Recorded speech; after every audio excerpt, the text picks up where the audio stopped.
Ma famille m'a désigné comme chauffeur pour chaque réveillon du Nouvel An depuis mes 19 ans. Cette année, j'ai dit non, et maintenant, je commence à voir leur véritable visage après avoir refusé une seule fois. Alors, une mise à jour, avant ça, je vais répondre à quelques questions fréquentes. Comment je ramenais tout le monde? Ma famille vit à environ 1h30 de la maison de ma tante, donc je remplissais ma voiture et faisais plusieurs trajets.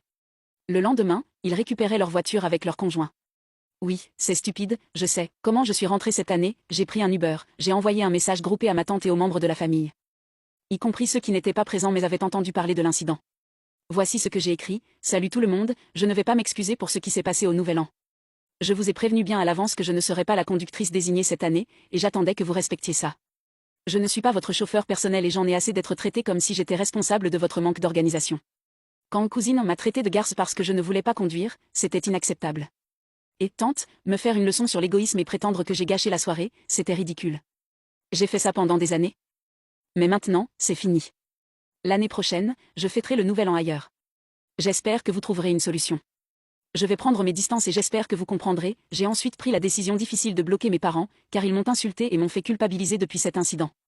Je n'avais jamais réalisé à quel point mon enfance était marquée par le gaslighting. Sur une note positive, mon copain est maintenant mon fiancé. Quelques jours après mon poste, il m'a demandé en mariage. Il avait prévu de me faire sa demande après une sortie en ville, mais en me voyant rentrer en pleurs, il a changé ses plans. Il m'a emmené dîner plus tard et m'a fait sa demande là-bas. Je ne sais pas encore comment se passera le mariage ni si mes parents seront invités, mais je suis impatiente de le célébrer avec les gens qui m'aiment et me respectent.